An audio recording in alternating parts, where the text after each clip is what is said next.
Assalamualaikum warahmatullahi wabarakatuh. Kami dari kelompok 1, mata kuliah Creative Thinking, ingin mempresentasikan tentang kesetaraan gender dan kualitas pendidikan. Di kelompok kami beranggotakan saya sendiri, Siti Nuria, Arifia Fadilah, M. Reski Ramadan, Wahyu Irawan, dan Muhammad Lomri. Yang pertama, saya akan menjelaskan tentang apa sih kesetaraan gender itu. Jadi, kesetaraan gender itu dikenal juga sebagai keadilan gender, di mana pandangannya itu bahwa semua orang itu harus menerima perlakuan yang setara dan tidak diskriminasi berdasarkan identitas gender mereka. Ini salah satu tujuan dari Deklarasi Universal Hak Asasi Manusia. Dalam praktiknya, tujuan dari kesetaraan gender adalah agar tiap manusia memperoleh perlakuan yang sama dan adil dan dalam masyarakat. Tidak hanya dalam bidang politik, di tempat kerja juga, atau bidang-bidang yang terkait dengan kebijakan tertentu. Hal ini tentu untuk menghindari komplikasi jenis kelamin selain laki-laki dan perempuan. Nah, di sini selanjutnya itu ada kesetaraan gender bagi perempuan. Yang pertama itu posisi di masyarakat sama dengan laki-laki. Maksudnya di sini perempuan tidak disubordinasi oleh laki-laki di masyarakat. Walaupun masih ada kasus di mana posisi perempuan tidak terlalu penting dalam masyarakat, misalkan saja perempuan tidak ikut andil dalam menentukan suatu kebijakan di desa. Perempuan tetap memiliki posisi penting di masyarakat untuk menentukan keputusan demi keadilan bagi perempuan maupun laki-laki. Jadi tidak ada yang harus dibeda-bedakan gitu. Yang kedua adalah mendapatkan kesempatan pendidikan formal setinggi-tingginya. Nah, kalau dulu di masa abad ke-18 itu perempuan tidak boleh sekolah tinggi-tinggi, mungkin atau bahkan tidak diperbolehkan sekolah. Perempuan dianjurkan cepat menikah walaupun masih berumur belasan tahun dan belum memiliki kesiapan fisik dan mental. Nah, fakta ini tuh masih dijumpai pada masyarakat yang tingkat pendidikannya rendah. Kalau di masa kini, perempuan memiliki akses yang sama untuk sekolah setinggi-tingginya. Seperti contoh, beberapa selebritas perempuan yang menempuh pendidikan hingga jenjang S2, S3. Kenyataan ini juga bisa kita lihat secara keseluruhan. Perempuan sudah diperbolehkan menempuh pendidikan formal sampai tingkat tertinggi. Nah, selanjutnya itu ada tidak diperlakukan kasar. Perempuan seringkali menjadi objek, bukan subjek, oleh laki-laki yang melakukan kekerasan. Hal ini biasa terjadi dalam lingkup rumah tangga dan hubungan pacaran. Bahkan dalam kasus pelecehan seksual pun sering dilakukan kekerasan fisik terhadap perempuan. Tentu ini merupakan melanggar hak seseorang untuk diperlakukan baik oleh sesama. Perempuan dan laki-laki tetap memiliki kesetaraan, keadilan satu sama lain. Tidak diperlakukan kasar sudah menjadi wujud kesetaraan gender maupun kesetaraan seksual. Selanjutnya itu tidak ada kesenjangan di dunia pekerjaan. Di sini dalam dunia pekerjaan terkadang masih kerap ditemui diskriminasi bagi perempuan, mulai dari jam kerja sampai gaji. Bahkan dalam pendaftaran di suatu pekerjaan pun perempuan kerap dikategorikan untuk bidang tertentu. Misalnya, harus terlihat menarik, cantik, berbadan tinggi, langsing, sampai berwarna kulit tertentu. Untuk meraih kesetaraan gender di dunia pekerjaan, pemimpin perusahaan harus mengerti juga seksualitas pada manusia. Misalkan, perempuan yang sedang hamil diberi toleransi jam kerja atau cuti beberapa waktu sampai kondisinya memungkinkan untuk bekerja lagi. Bukan malah beralasan jika diberi waktu cuti akan mengganggu produktivitas perusahaan. Yang terakhir itu ada memiliki hak kepemilikan yang sama. Kementerian Pemberdayaan Perempuan dan Perlindungan Anak juga menjelaskan bahwa perempuan memiliki hak kepemilikan yang sama. Hukum perdata di Indonesia menetapkan bahwa laki-laki dan perempuan memiliki hak kepemilikan yang sama. Sebuah keputusan ini dibuat untuk keadilan dan menghindari tidak diuntungkannya perempuan atas dominasi laki-laki yang memanfaatkan kelemahan hukum yang ada. Persoalan kesetaraan gender di masyarakat harus tetap diberi penerangan dan edukasi agar tidak ada lagi gender dan ketidakadilan terhadap perempuan. Ini menegaskan bahwa manusia berjenis kelamin laki-laki dan perempuan memiliki hak yang sama, setara di setiap segi kehidupan. Nah, di slide selanjutnya ini ada bentuk-bentuk ketidakadilan gender. Yang pertama itu stereotype. Semua bentuk ketidakadilan gender di atas sebenarnya berpangkat pada satu sumber kekeliruan yang sama, yaitu stereotype gender laki-laki dan perempuan. Stereotype itu sendiri berarti pemberian citra baku atau label cap kepada seseorang atau kelompok yang didasarkan pada suatu anggapan yang salah satu sesat. Untuk yang kedua, ada kekerasan. Kekerasan di sini disebut juga violence, artinya tindak kekerasan, baik fisik maupun non-fisik, yang dilakukan oleh satu jenis kelamin atau sebuah institusi keluarga, masyarakat, dan negara terhadap jenis kelamin lainnya. Peran gender telah membedakan karakter perempuan dan laki-laki. Perempuan dianggap feminim dan laki-laki maskulin. Karakter ini kemudian mewujudkan dalam ciri-ciri psikologis, seperti laki-laki dianggap gagah, kuat, berani, dan sebagainya. Selanjutnya ada beban ganda atau double burden. Beban ganda artinya beban pekerjaan yang diterima salah satu jenis kelamin lebih banyak dibandingkan jenis kelamin lainnya. Peran reproduksi perempuan seringkali dianggap peran yang statis dan permanen. Walaupun sudah ada peningkatan jumlah perempuan yang bekerja di wilayah publik, namun tidak diiringi dengan berkurangnya beban mereka di wilayah domestik. Nah, untuk selanjutnya ada marginalisasi. Artinya suatu proses peminggiran akibat perbedaan jenis kelamin yang mengakibatkan kemiskinan. Banyak cara yang dapat digunakan untuk memarginalkan seseorang atau kelompok. Salah satunya dengan menggunakan asumsi gender. Misalnya, dengan anggapan bahwa perempuan berfungsi sebagai pencari nafkah tambahan. Maka, ketika mereka bekerja di luar rumah, seringkali dinilai dengan anggapan tersebut. Lalu yang terakhir ada subordinasi. Subordinasi artinya suatu penilaian atau anggapan bahwa suatu peran yang dilakukan oleh satu jenis kelamin lebih rendah dari yang lain. Telah diketahui, nilai-nilai yang berlaku di masyarakat telah memisahkan dan memilah-milah peran-peran gender, laki-laki dan perempuan. Perempuan dianggap bertanggung jawab dan memiliki peran dalam urusan domestik atau reproduksi, sementara laki-laki dalam urusan publik atau domestik. Permasalahan dalam kesetaraan gender. Secara sosial, gender telah melahirkan perbedaan peran, tanggung jawab, hak dan fungsi, serta ruang aktivitas laki-laki dan perempuan dalam masyarakat. Perbedaan tersebut akhirnya membuat masyarakat cenderung diskriminatif dan pilih-pilih perlakuan akan akses, partisipasi, serta kontrol dalam hasil pembangunan laki-laki dan perempuan. Permasalahan kedua ada pola pikir atau mindset.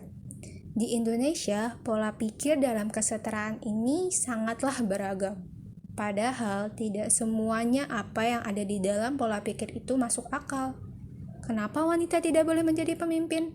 Kenapa lelaki tidak boleh merawat diri? Kenapa sih wanita itu tidak boleh menjadi petinju? Kenapa lelaki tidak pantas memasak? Semua pola pikir itu terbentuk atas ketidakpantasan pola pikir seseorang terhadap hidup yang telah dijalani oleh seseorang. Padahal, apa masalahnya jika semua itu terjadi?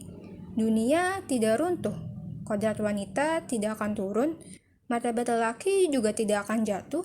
Semua itu bisa dilakukan sesuai dengan apa yang ingin dilakukan oleh semua orang, tanpa mengganggu hidup siapapun. Namun, tidak dapat dipungkiri bahwa pola pikir seperti itu masih teruslah terjadi, terutama pada orang Indonesia. Rasanya cukup sulit untuk menghentikan itu semua. Selanjutnya ada solusi untuk masalah kesetaraan gender khususnya yang terjadi di Indonesia. Yang pertama ada MAMPU. MAMPU adalah kemitraan pemerintah Australia dan pemerintah Indonesia yang bertujuan untuk meningkatkan akses perempuan miskin di Indonesia terhadap layanan penting dan program pemerintah, dan mendukung pencapaian target-target tujuan pembangunan berkelanjutan yang terkait. Bagi program MAMPU, pemberdayaan perempuan adalah tujuan sekaligus cara untuk mencapai tujuan tersebut. Mampu menjangkau perempuan yang terpinggirkan dengan bekerja bersama organisasi masyarakat sipil, mitra mampu untuk memperdayakan perempuan untuk mempengaruhi kebijakan pemerintah di tingkat daerah dan nasional. Mampu memperkuat kapasitas mitra, memperluas jaringan mereka, dan menghubungkan mereka dengan pemangku kepentingan strategis dan pembuat kebijakan. Mitra mampu mengadvokasi perubahan yang secara langsung mendukung komitmen Indonesia terhadap tujuan pembangunan berkelanjutan dengan mengembangkan sebuah model dan pendekatan yang menjanjikan dalam 5 area tematik. Yang pertama, ada meningkatkan akses terhadap program-program perlindungan sosial pemerintah. Yang kedua, ada meningkatkan kondisi kerja dan menghapus diskriminasi di tempat kerja. Yang ketiga, ada meningkatkan kondisi migrasi secara tenaga kerja pemerintah ke luar negeri. Yang keempat, ada meningkatkan status kesehatan dan gizi perempuan. Yang kelima, ada mengurangi kekerasan terhadap perempuan. Selanjutnya, ada kampanye solidaritas He4C. He4C adalah kampanye solidaritas untuk mencapai kesetaraan gender melalui pendekatan sistematik dan platform strategis yang mentargetkan laki-laki dari berbagai umur untuk ikut terlibat dan menjadi agen perubahan untuk kesetaraan gender. Untuk mencapai kesetaraan gender, kita membutuhkan pendekatan yang inovatif dan inklusif yang mengakui bahwa laki-laki dan perempuan adalah mitra dalam pencapaian hak-hak perempuan dan percaya bahwa laki-laki juga merasakan manfaat dari kesetaraan gender ini. He4C mengundang laki-laki dari berbagai umur sebagai mitra sejajar dalam membangun gerakan perjuangan hak perempuan dan melaksanakan visi bersama terhadap kesetaraan gender yang menguntungkan semua umat manusia. He4C ini diinisiasikan oleh UN Women, yakni entitas perserikatan bangsa-bangsa yang bekerja untuk memberdayakan perempuan dan anak-anak perempuan di gedung PBB New York pada tanggal 20 September 2014. He4C sendiri diluncurkan oleh Emma Watson sebagai Duta Besar Goodwill PBB bersama dengan Sekjen PBB Ban Ki-moon dan Direktur Eksekutif UN Women Pounzile Mlambo-Ngcuka. Sejak September 2014 sendiri, lebih dari 1,3 juta laki-laki dari seluruh pelosok dunia telah bergabung dengan He4C ini. Selanjutnya ada organisasi WAVE.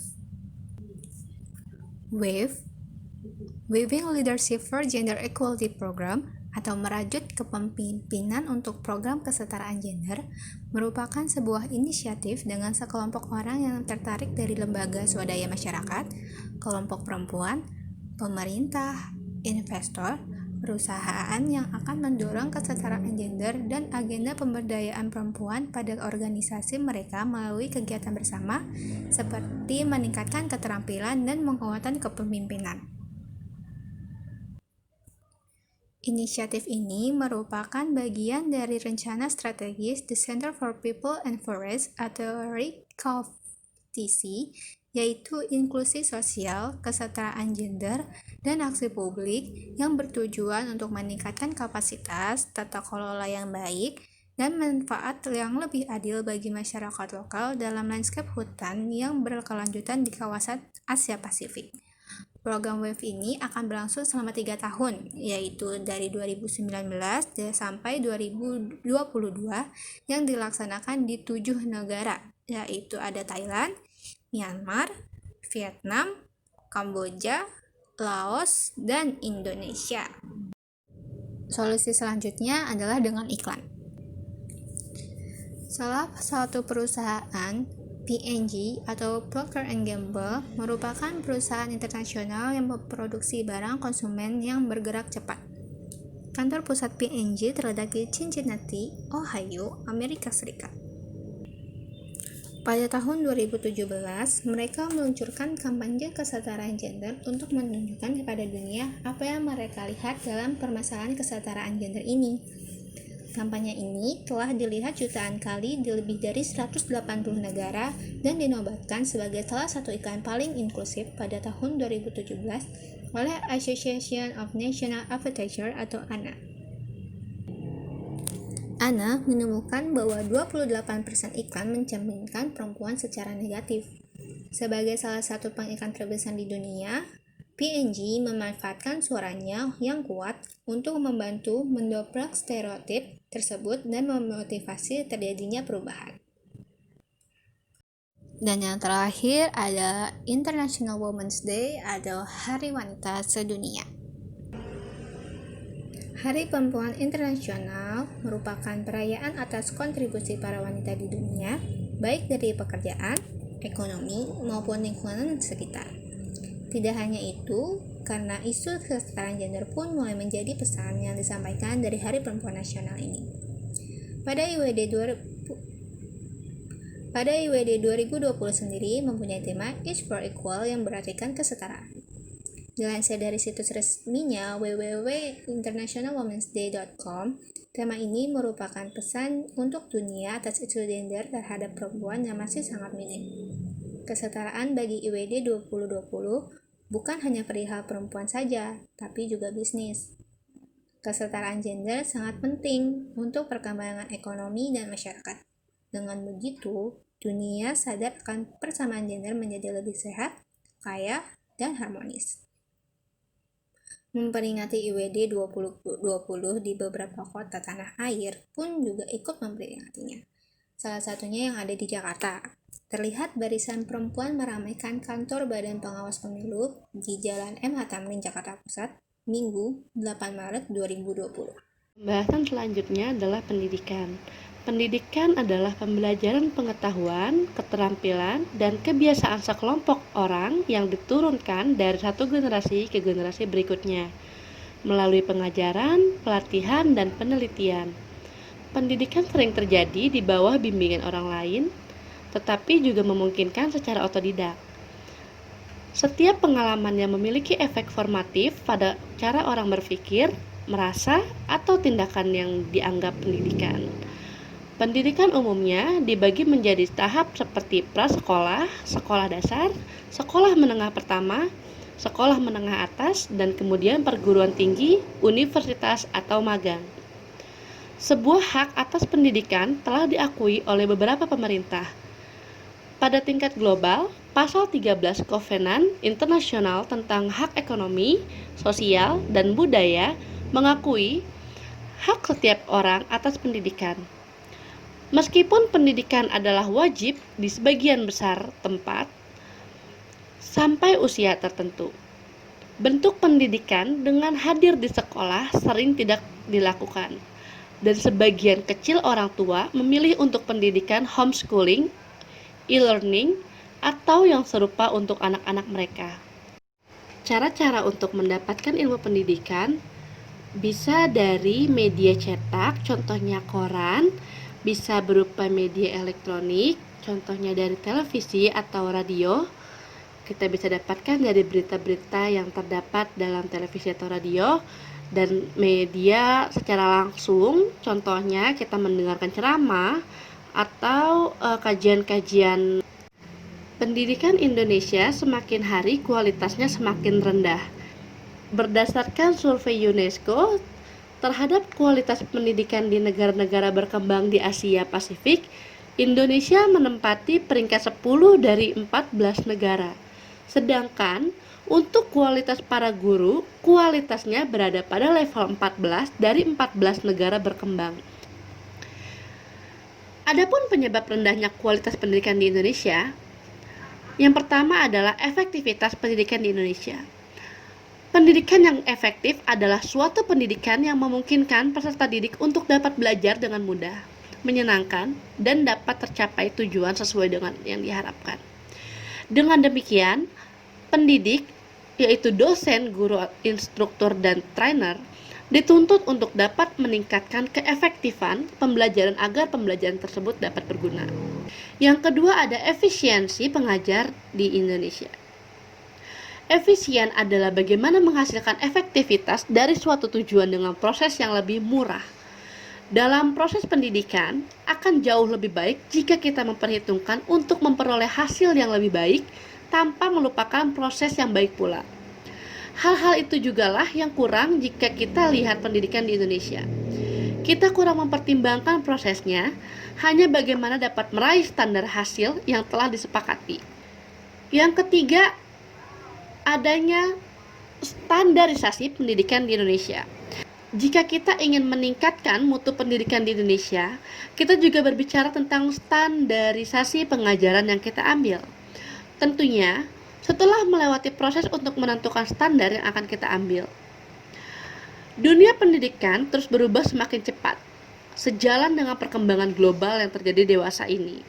Kompetensi yang dibutuhkan oleh masyarakat terus-menerus berubah, apalagi di dalam dunia terbuka, yaitu di dalam dunia modern.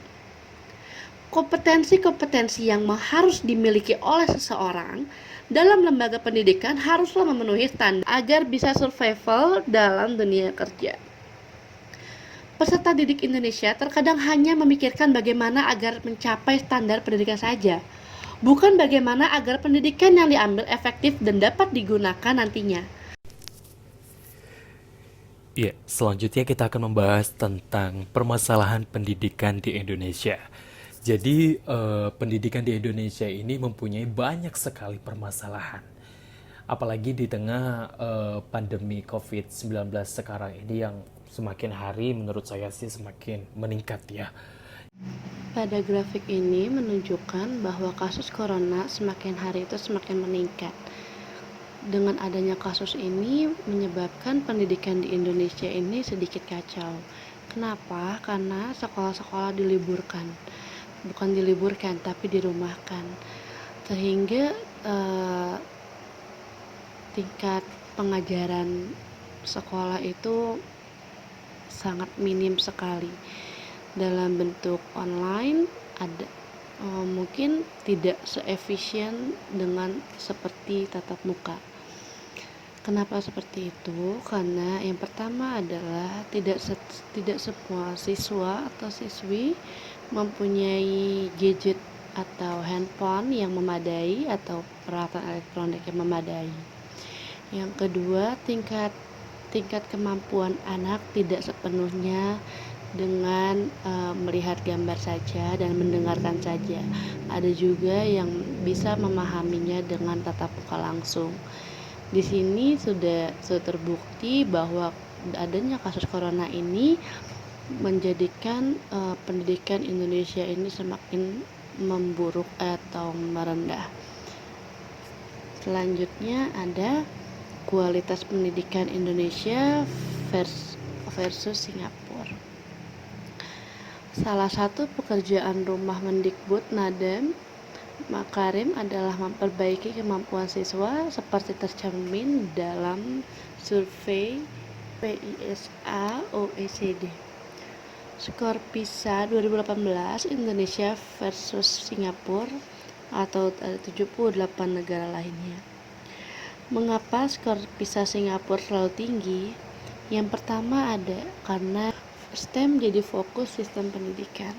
Matematika atau sains wajib di sekolah dasar dan lanjutan. Setiap topik dipelajari secara konseptual. Yang kedua adalah kualitas gurunya.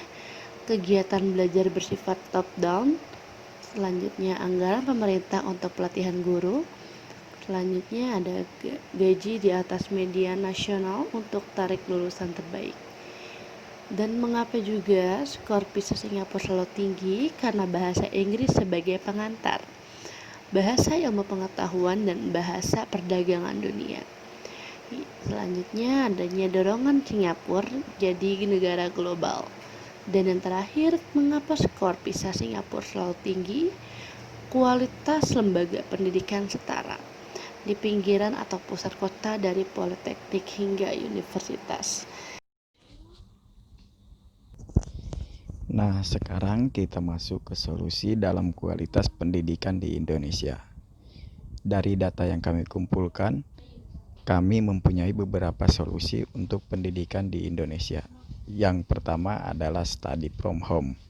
Tentu kita tahu saat ini di Indonesia pandemi COVID-19 menyebabkan jalannya pendidikan di Indonesia sedikit terhambat. Maka dari itu ada beberapa aplikasi dan stasiun dalam negeri yang menjadi pilihan dalam belajar. Contohnya stasiun TV TVRI yang ditunjuk pemerintah untuk menayangkan pembelajaran untuk anak sekolah dasar. Ada pula aplikasi Ruang Guru yang memberikan diskon besar-besaran pada masa pandemi ini agar anak sekolah di Indonesia dapat belajar dari rumah. Ada pula aplikasi Skill Academy. Aplikasi ini masih satu rumpun dengan Ruang Guru.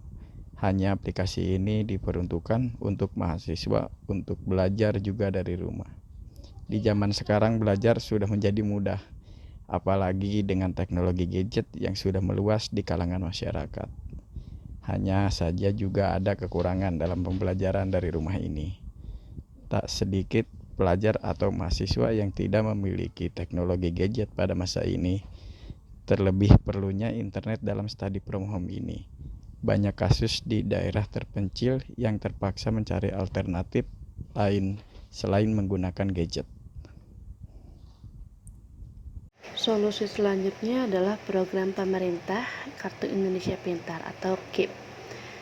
KIP adalah kartu yang ditujukan bagi keluarga miskin dan rentan miskin yang ingin memberikan buah hatinya pendidikan yang tak lain tanpa dipungut biaya.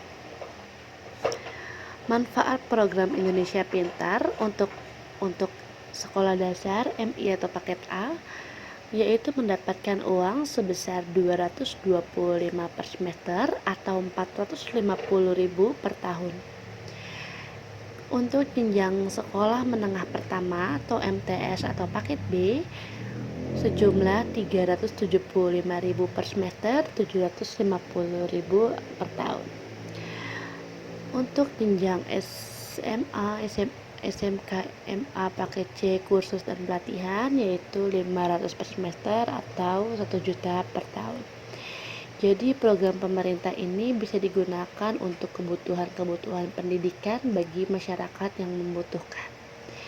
Dengan adanya Kartu Indonesia Pintar ini tidak ada alasan untuk tidak melanjutkan sekolah.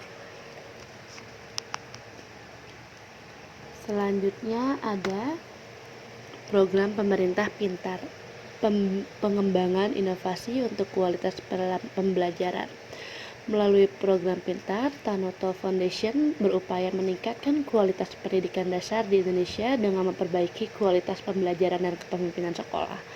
Dengan adanya program ini diharapkan pendidikan di Indonesia lebih baik lagi karena untuk inovasi kualitas pembelajaran akan ditingkatkan selalu oleh program ini.